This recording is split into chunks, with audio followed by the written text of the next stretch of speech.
শেখ হাসিনাকে নিয়ে কত কিছু হয়ে গেল, তারপরও শেখ হাসিনা কঠিন কঠিন বার্তা দিচ্ছেন, দেশকে অস্থিতিশীল করার কথা বলছেন।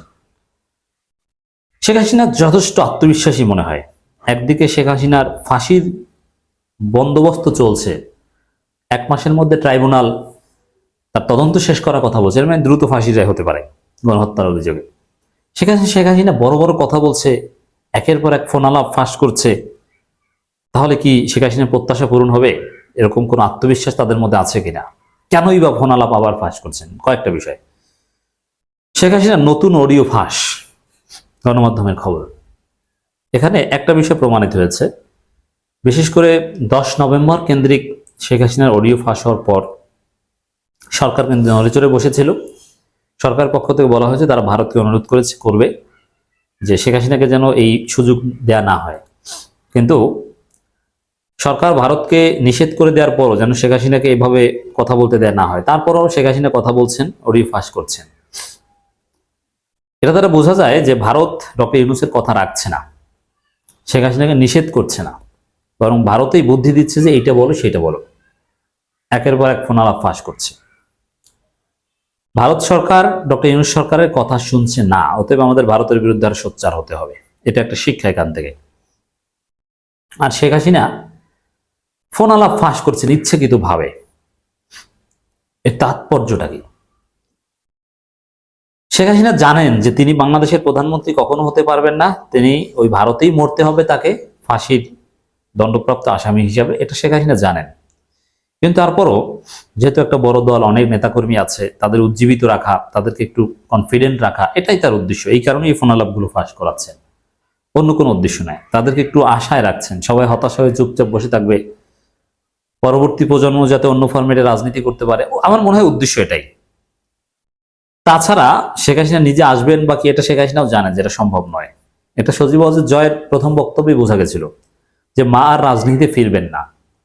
কিন্তু এভাবে চলে গেলে কেমন হয়? ইতিহাস তাকে অন্যভাবে লিখবে। আওয়ামী লীগের লোকজন কিভাবে পরবর্তীতে হাসিনার মৃত্যুর পর বা ফাঁসির পর বিষয়টা দেখবে, এইসব কারণে ফোনালাপ দিয়ে ইতিহাসের অংশ হতে যাচ্ছে। কিন্তু শেখ হাসিনা কোনো আত্মবিশ্বাস আছে বলে মনে হয় না যে তিনি ফিরে আসবেন। আর ভারত এই বুদ্ধি দিচ্ছে, ভারতের পরিকল্পনা এটাই। ভারত জানে শেখ হাসিনাকে দিয়ে আর কিছু সম্ভব নয়, তবে পরবর্তীতে আওয়ামী লীগকে ভারত বিবেচনায় রাখছে যে আওয়ামী লীগ আবার ঘুরে দাঁড়াবে, সে আওয়ামী লীগকে দাস বানিয়ে রাখবে, ইত্যাদি ইত্যাদি। এরকম একটা পরিকল্পনা ভারতের আছে, আর সেই বন্দোবস্ত হাসিনার মাধ্যমে ভারত করাচ্ছে। দেখেন, ভারত যদি ডক্টর ইউনূস সরকারের কথা অনুযায়ী হাসিনাকে চুপ থাকতে বলতো, যে ধরনের ফোনালাপ বা এগুলো করা যাবে না, তাহলে শেখ হাসিনার বাপেরও ক্ষমতা নেই যে ভারতের কথা অগ্রাহ্য করে ফোনে কথা বলবে। কারণ শেখ হাসিনার ভাতার হচ্ছে ভারত। ভাতার বুঝেন, যিনি ভাত এবং আহারের যোগান দেয়, শেখ হাসিনা খাওয়ায় ভারত। অতএব এই ভারতের কথা কিছুতেই শেখ হাসিনার স্বামী ভারত অগ্রাহ্য করার সক্ষমতা শেখ হাসিনার নেই। জাস্ট একটাই রহস্য, যে নেতাকর্মীদের মধ্যে একটু প্রাণ সঞ্চার করা। তার ফোনালাপ ফাঁসের তাৎপর্য হিসেবে আমি একটাই দেখি, আর কিছু না।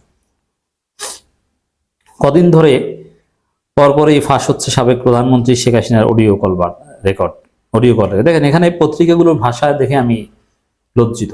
সাবেক প্রধানমন্ত্রী এইভাবে লেখেন, পালিয়ে যাওয়া সাবেক প্রধানমন্ত্রী, স্বৈরা শাসক শেখ হাসিনা, এভাবে লিখলে ভালো হতো।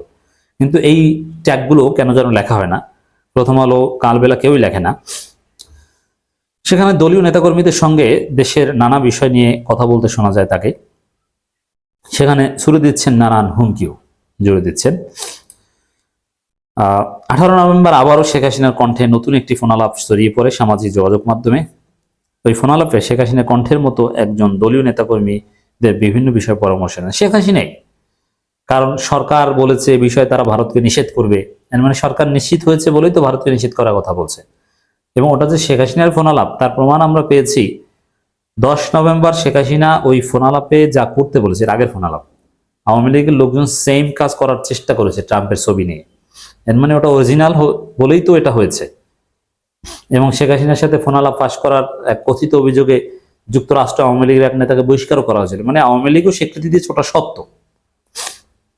অডিওতে অন্তর্বর্তী সরকারের প্রধান উপদেষ্টা এবং সমন্বয়কদের খুনি আখ্যা দিয়ে এই সময় নেতাকর্মীদের ফোন কল রেকর্ড করার কথা বলা হয়।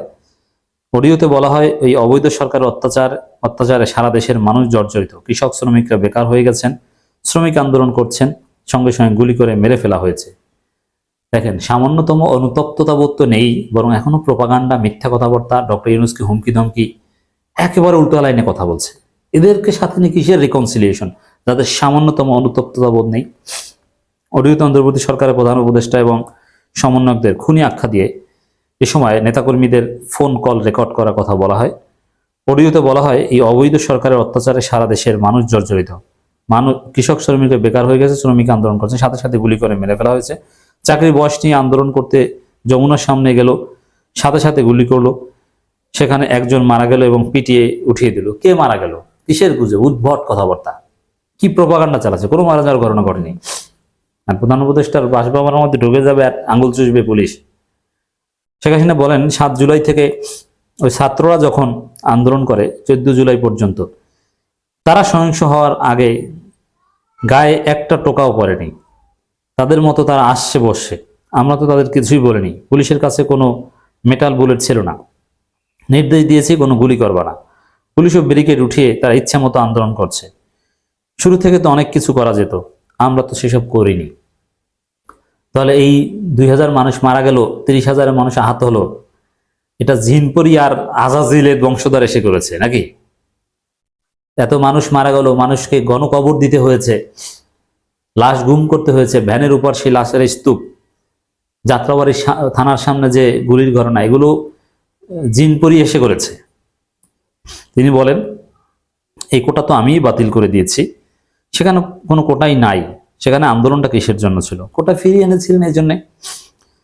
তারপর আমাদের মন্ত্রীরা তাদের বসে, তাদের দাবি মানা হয়, দাবি মানার পর আবার এক দফা শেখ হাসিনাকে খুন করো, এই তো কথা। তাদের টার্গেট ছিল আমাকে হত্যা করা। মানে এখন আত্মতৃপ্তি যে আমাকে হত্যা করতে পারেনি, আমি কিন্তু চলে এসেছি, দেখেছো আমাকে খুন করতে পারেনি। এইভাবে নেতাকর্মীদের মোটিভেট করার চেষ্টা করছে শেখ হাসিনা। কতটা নিচে নামতে পারে যে আমি পালিয়েছি, সে আমাকে খুন করতে পারেনি। এটা একটা নতুন থিওরি। তিনি আবার বলেন এখন আবার হত্যা মামলা দিয়ে বলে গণহত্যার বিচার হবে। গণহত্যার বিচারে আমরা না, বিচার হবে ইউনূসের। এই সমস্ত খুনের দায়, কতবার হুমকি, চিন্তা করছেন যে ইউনূসের বিচার হবে, এই সমস্ত খুনের দায় দায়িত্ব ইউনূসকে নিতে হবে। সে যে হত্যার সাথে জড়িত তার প্রমাণ তো পাওয়া যায়, কারণ জেলখানায় যত জঙ্গি আটক ছিল তাদের ইউনূস ছেড়ে দিয়েছে। তাদের সঙ্গে ইউনূসের একটা যোগসাজশ ছিল, বাংলাদেশটা একটা জঙ্গি দেশ হিসেবে প্রতিষ্ঠা করছে। এখন আওয়ামী লীগের ইনস্ট্রুমেন্ট এটাই যে বাংলাদেশে জঙ্গিবাদের উত্থান হয়েছে, আন্তর্জাতিক সম্প্রদায় আপনারা ব্যবস্থা নেন। এইসব ভংসং কথা ডক্টর ইউনূসের কিছু করা যাবে না। দেখেন যেসব জঙ্গি জামিন পেয়েছে তারা আদালতের প্রক্রিয়া অনুযায়ী জামিন পেয়েছে, জঙ্গি হোক হত্যাকারী হোক। 13 বছর 14 বছর জেল খাটার পর তো জামিনযোগ্য।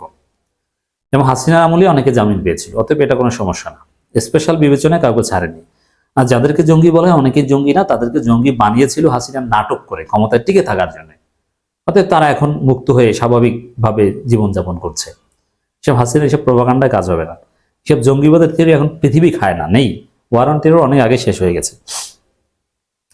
শেয়ার মার্কেটের টাকা উধাও, ব্যাংকে টাকা নেই, ব্যাংকের টাকা উধাও, সব টাকা গেল কোথায়? 20 লাখ মেট্রিক টন খাদ্য আমি রেখে আসছি, 1 কোটি পরিবারের জন্য টিসিবি কার্ড দিয়ে ভংসাং উল্টোপাল্টা হাবিজিবি অনেক কথা বলেছে। যাই হোক দর্শক, এই কথার উদ্দেশ্য এটাই যে আওয়ামী লীগকে মোটিভেট করা, সাহস দেয়া। আর এখন সাহস দেওয়ার বড় পয়েন্ট কি? এই যে দেখো আমাকে হত্যা করতে পারেনি, দেখেছো? অতএব তোমরা সাহস করে বেঁচে থাকো, কোনো কাজ হবে না, আমরা সতর্ক আছি, থাকবো।